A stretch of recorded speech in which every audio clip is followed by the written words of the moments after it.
4 tours à toit conique, le château, situé près de la porte Saint-Nicolas, fait face à la ville. Après le siège de 1536, il est très dégradé.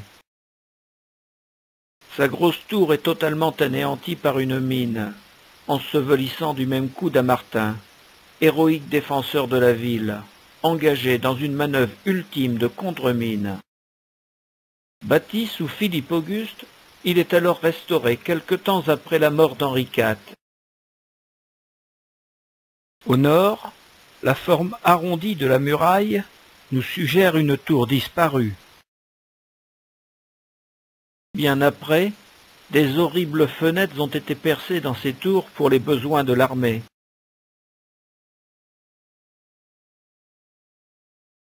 Pendant la guerre 1870-1871, les solides caves du château protègent les habitants des bombardements et servent d'hôpital. Ces fours à pain, toujours présents, alimentent la population durant cette période tragique. Occupé par l'armée, le château sert de magasin à la caserne.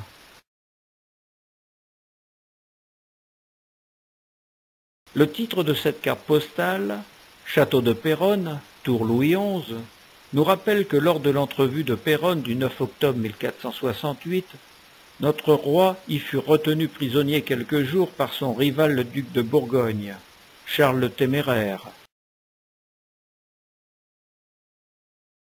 Alfred Rey posa son chevalet en ces lieux et nous croqua sa vue d'artiste.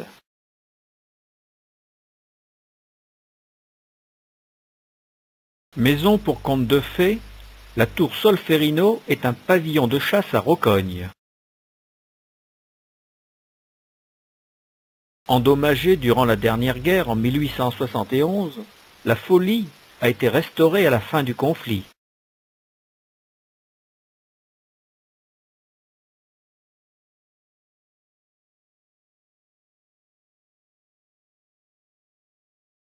Déjà suggéré sous Colbert, le creusement du canal de la Somme commence timidement sous Louis XV, en 1770. En 1785, un arrêt du Conseil du roi Louis XVI ordonne de nouveau son exécution, mais la Révolution interrompra les travaux. Sous Napoléon Ier, son intérêt était relancé dans le sillage des grands travaux du canal de Saint-Quentin, auquel il sera raccordé. Son creusement reprend, cette fois-ci sérieusement. Contraints, de nombreux prisonniers espagnols provenant des guerres napoléoniennes exécuteront les pénibles travaux. En 1827, Charles X inaugure lui-même le canal qui prendra le nom de canal d'Angoulême, en l'honneur du dernier dauphin de France, Louis-Antoine, duc d'Angoulême. Les 156 km seront terminés en 1843. Alors appelé canal de Picardie, il sera mis au gabarit Fraissinet en 1880. Débutant à Saint-Simon, où il rejoint le canal de Saint-Quentin, son parcours jusqu'à Saint-Valery est ponctué de 18 écluses, 4 ponts tournants et 3 ponts-levis. L'un des 3 ponts-levis se trouve à Péronne, dans les fortifications de la couronne de Paris que traverse le canal. Inséré dans les fortifications de la couronne de Paris, l'ancien pont-levis du canal sécurisait l'entrée sud de la ville et permettait aux péniches de naviguer. Vers 1900, Alfred Rey, peintre péronnais, dessinera ce pont-levis. Devenu caduc, l'ancien pont-levis en bois a été remplacé 50 mètres plus au sud par un nouveau pont en fer, beaucoup plus large, où passent de nombreux équipages.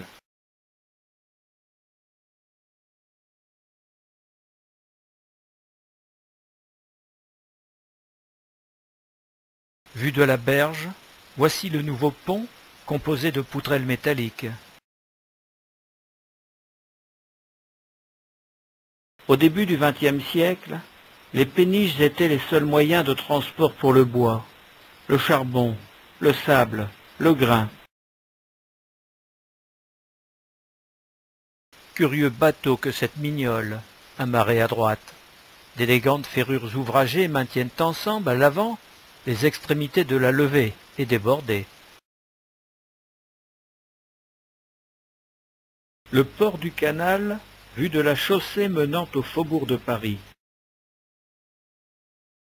Devant l'entrée du faubourg de Paris, une péniche est amarrée dans l'ancien port. Photographie antérieure à 1900. En effet, au temps du pont-levis, c'était ici que se trouvait la zone portuaire, devant l'entrée du faubourg de Paris. Quelques années plus tard, l'ancien port envasé n'est plus navigable. La chaussée a été élargie et perdra l'une des piles du poste de contrôle, disparue. L'écluse du canal. Sur le chemin de halage, les péniches étaient tirées par des chevaux et parfois aussi par des hommes. La manœuvre de l'écluse, elle aussi, est manuelle. Une péniche franchit les portes de l'écluse. C'est l'été. Il fait beau. La température nous invite à la promenade.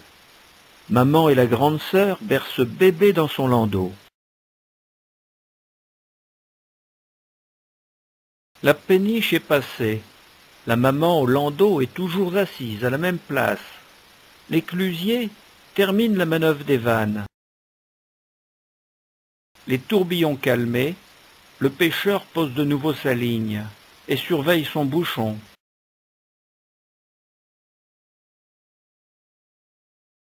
Vue de l'écluse.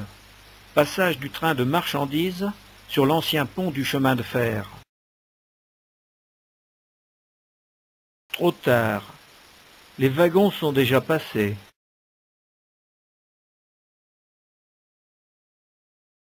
Près de la gare de la Chapelette, le vieux pont du chemin de fer franchissant le canal et datant de 1876 ne permettait le passage des trains que sur une seule voie.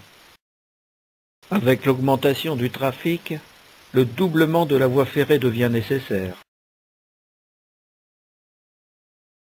Un pont-tunnel aux lignes moins arrondies est construit en 1908. Avant son lancement vers l'autre berge, les ouvriers, fiers de leur chef-d'œuvre, paradent dans les hauts bancs de fer pour la photographie. Celui-ci sera mis en service en 1909, en même temps que la nouvelle gare de Péronne-Flamicourt.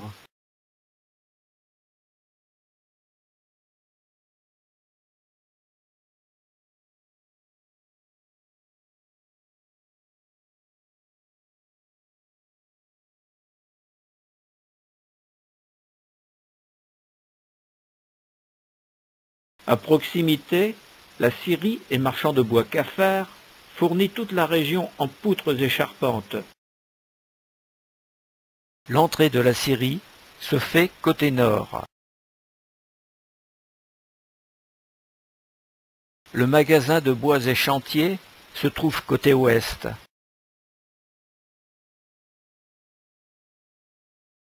À 2 pas de là, c'est la maison du bon Dieu.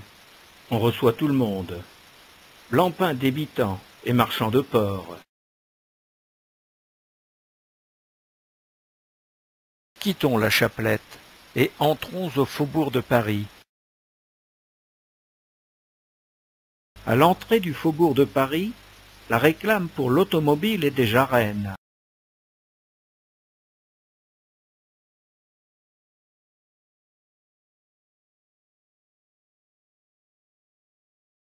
Un promeneur contemplant la terrasse du faubourg de Paris se repose quelques instants sur la margelle du pont Saint-Pierre. Dès son départ, 2 petites filles du quartier viennent contempler les poissons d'argent qui miroitent sous le pont.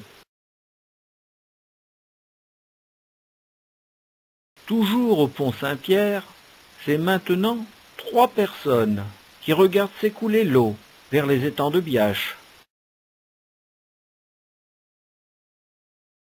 À gauche, les maisons du faubourg de Paris. À droite, les arbres de la terrasse du faubourg de Paris. Sur le devant, près du pont Saint-Pierre, il y a maintenant 4 personnages.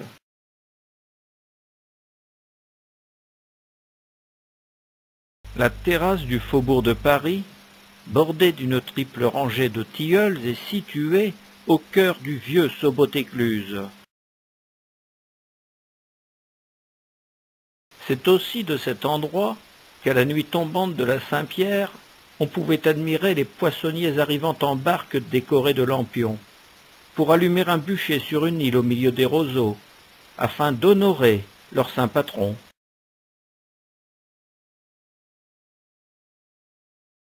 Plan de Péronne avant 1903.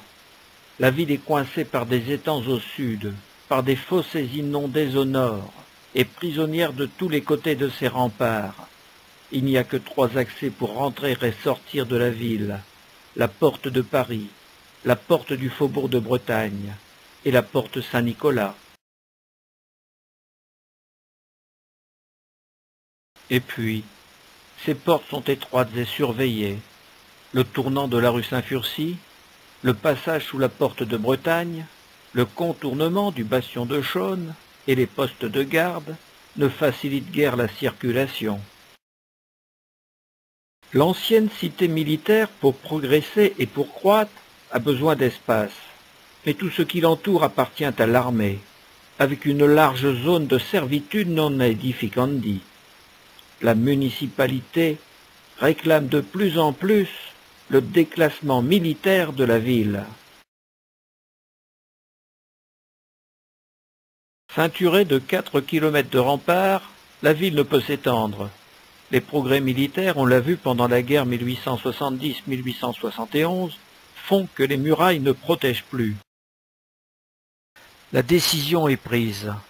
Il faut abattre les fortifications caduques et contraignantes. Péronne doit se moderniser. La percée Saint-Sauveur, commencée en 1903, sera le signal de départ des travaux de démantèlement de la ville. La percée Saint-Sauveur est réalisée en 1904.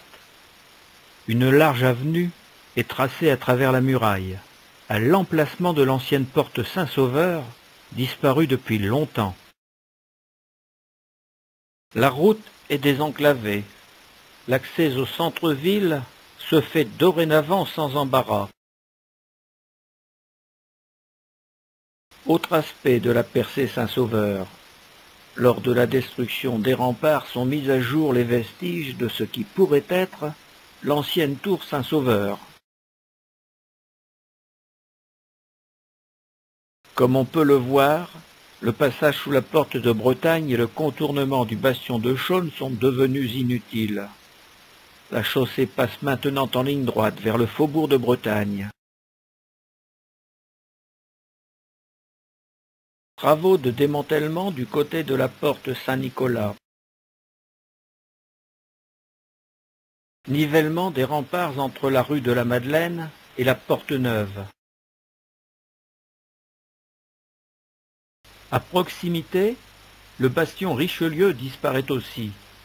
La poterne qui menait au chemin noir n'est pas encore détruite. C'est à l'aide de wagonnets que l'on évacue la terre, avant de la déverser dans les points bas et marécages. Du général du bastion Richelieu en cours de démolition. Sur la gauche, on voit la poudrière.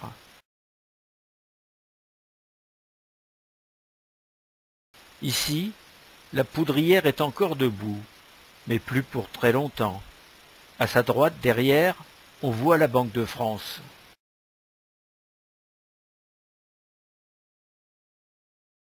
La porte Dauphine du Nord, bouchée depuis 1850, est rouverte pendant sa démolition.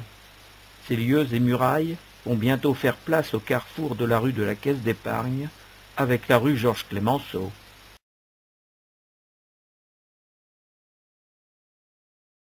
En juin 1911, c'est au tour de la porte Saint-Nicolas de subir le démantèlement.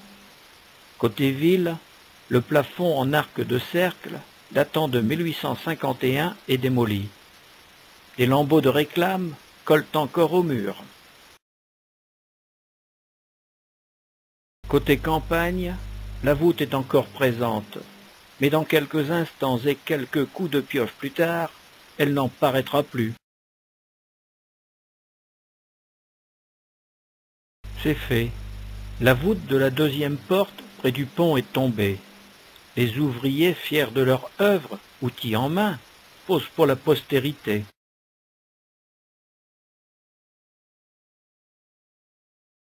C'est encore un vestige du passé de la ville qui nous quitte.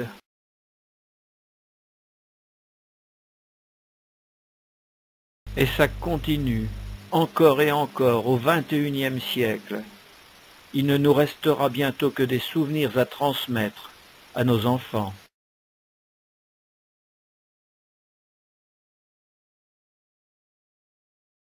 La porte Saint-Nicolas n'est plus. Une large avenue, montant en pente douce vers les bois du Quinconce, se dessine. Au Moyen Âge, ces terrains étaient occupés par des vignes. Il en est fait référence lors du siège de 1536, où le sieur de Raucourt, guidon de la Légion flamande, égaré dans les vignes du côté de la porte Saint-Nicolas, est fait prisonnier par les défenseurs. Certains diront que ce vin de Saint-Jehan, produit ici, était offert aux nobles visiteurs de la ville. Les mauvaises langues, au contraire, confieront que cette piquette était si aigre que les habitants ne voulaient la boire. Avenue des Vignes ou allée du Clos Saint-Jehan aurait pu être un nom légitime pour cette nouvelle avenue de la République qui vient de naître. Aspect de la porte Saint-Nicolas démantelée en 1914. Vue prise de la rivière du Cam. Les remparts ont comblé partiellement les fossés. La rivière du Cam, passant derrière la porte Saint-Nicolas, est une zone marécageuse, insalubre, qui sert de dépôt aux ordures et où les rats prolifèrent. À gauche du château, dans la rue Mollerue, beaucoup d'ouvriers s'affairent à la destruction des remparts. À droite de la rue Mollerue, débarrassée de la muraille, nous apercevons le stand de tir du Cam. À droite, les magasins généraux y sont installés depuis longtemps. À gauche, les remparts ont déjà disparu. Derrière la rue du Moulinet, au quartier du Marin, une équipe d'ouvriers donne les premiers coups de pioche de démolition de la tour Maillard et des défenses environnantes. À droite, dans le feuillage, on devinera la tour Sainte-Claire. Vers les Grands Moulins, nivellement entre la tour Maillard et la tour Sainte-Claire, mise à jour des restes de l'ancien aqueduc du Moulinet.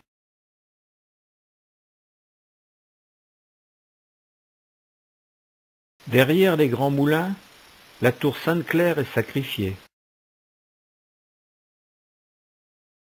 Les travaux menés rondement, à la pioche et à la pelle, progressent de jour en jour. C'est un peu du patrimoine qui disparaît. La ville est à l'étroit dans ses remparts, c'est vrai, mais que va-t-on gagner comme terrain en bordure d'un étang?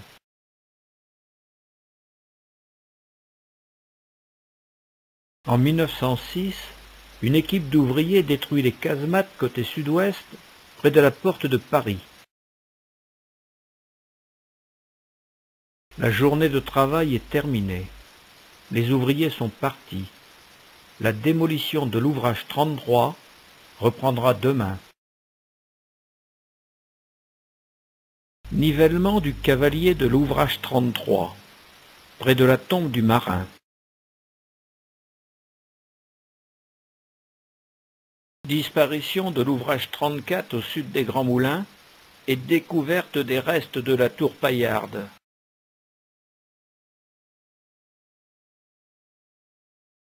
Après la suppression des casemates, C'est maintenant la porte de Paris qui est détruite.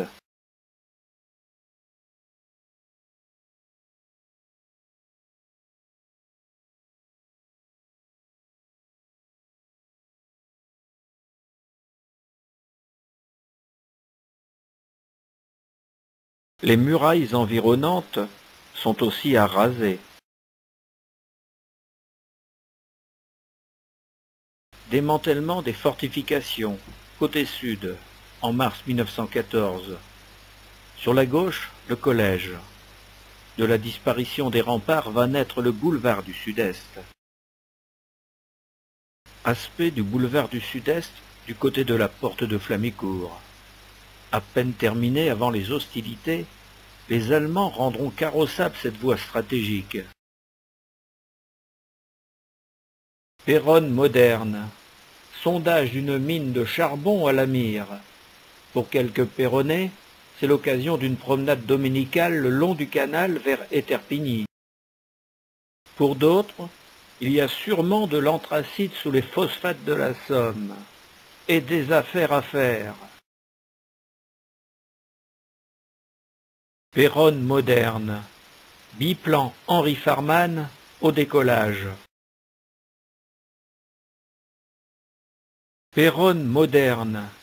L'aviateur Léon Van Steen en plein vol. En plein vol, avec un passager. La station d'atterrissage du Quinconce, aménagée par la Société aérienne de Picardie, est située sur le champ de manœuvre, près du stand de tir du 16e régiment territorial d'infanterie, à 1 km au nord de la ville. Elle sera créée le 27 avril 1913 et inaugurée le 26 octobre. Péronne moderne. Encore un nouveau départ à Péronne Aviation. Lors de la construction du hangar d'aviation, l'escadrille militaire de Maubeuge en visite se pose sur le terrain.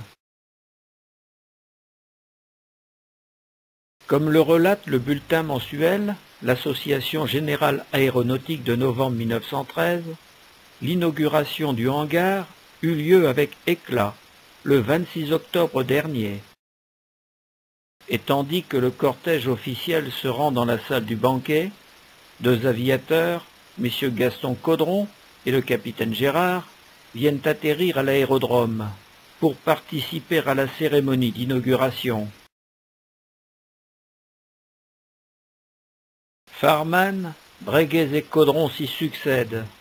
À la fête de l'aviation du 13 juillet 1914, le célèbre aviateur Chanteloup est le roi du looping. Vue générale côté nord. Vue prise en aéroplane de l'aérodrome du Quinconce. Le vélodrome. Le stand de tir du Santerre. Le hangar du terrain d'aviation. Une briqueterie. La route de Mont-Saint-Quentin.